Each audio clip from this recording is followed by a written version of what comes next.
পলাতক এসপি মঞ্জুরুল কবিরের অন্যতম দোসর, তার কুকর্মের সাথী, জাল সার্টিফিকেটধারী অ্যাডভোকেট। সে 12টার উপরে হত্যা মামলার সাথে সে হত্যা মামলার আসামি। এবং যারা সাতক্ষীরায় গুম হয়েছে, এই যাদের লাশ পাওয়া যায়নি বিগত সরকারের সময়ে, সে সবগুলোতেই কম বেশি জড়িত। এবং সর্বশেষ মানবতার ট্রাইব্যুনালে আমরা শুনেছি যে হত্যা মামলা হয়েছে, সেটারও আসামি সে পলাতক থেকে বিভিন্ন নাশকতার সাথে সে জড়িত ছিল। সে আগে বিডিআরে চাকরি করত, দুর্নীতির দায়ে সে সাসপেন্ড হলো। এরপরে সে গরুর খাটালের মালিক হলো।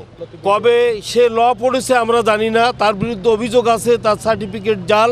সাতক্ষীরা আইনজীবী সমিতি থেকে তাকে ডিসবার করা হয়েছিল, কিন্তু বিগত সরকারের সময়ে ম্যানেজ করে সেই মামলা থেকে রেহাই পায়। তবে ওই অভিযোগটি এখনও বার কাউন্সিলে আপনার বিচারাধীন আছে।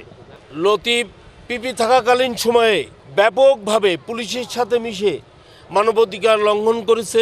বিরোধী দলীয় নেতাকর্মীদের বিভিন্ন মিথ্যা মামলায় ফাঁসাই দিয়ে তাদেরকে হয়রানি করেছে। এবং তার পুত্র রাসেল, সেও 10-12টা মামলার হত্যা মামলার আসামি। লতিফের অবৈধ টাকা কালেকশন করত সে। এরা এই পিতা পুত্র আইনের কোনো তোয়াক্কা করত না। বিগত সরকারের সময়ে সে বিভিন্ন পয়সা, সে 1000 কোটি টাকার মালিক হয়েছে, অবৈধ টাকার মালিক। সে ঢাকাতে পলাতক ছিল। আমরা সন্দেহ করছি যে মিস্টার হাদির উপরে যে হত্যা প্রচেষ্টা হয়েছে, সেটার সাথে এই লতিফ এবং তার পুত্র জড়িত থাকতে পারে।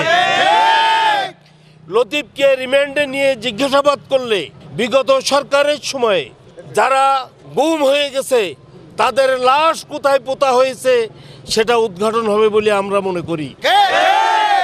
অর্ধেক রাত্রে রসুলপুর এবং কামাননগর গোরস্থানে রোড ব্লক করে দিয়ে পুলিশ এবং তার সহযোগীরা এই যে বিভিন্ন মানুষকে হত্যা করে লাশ গুম করতে বলে আমাদের কাছে তথ্য আছে।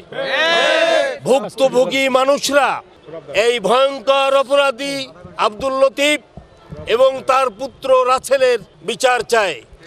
সবাই বিজ্ঞ আদালতের দিকে তাকিয়ে আছে, তারা ন্যায় বিচার প্রত্যাশা করছে। আর এই দুইজনের লতিফের 4 দিন রিমান্ড দিয়েছেন বিজ্ঞ আদালত, এবং তার পুত্র রাসেলকে 3 দিনের রিমান্ড বিজ্ঞ আদালত দিয়েছেন পৃথক 2টি হত্যা মামলায়। একটা হচ্ছে হুমায়ুন কবির হত্যা মামলা, আর একটা হচ্ছে হাবিবুর রহমান হত্যা মামলা।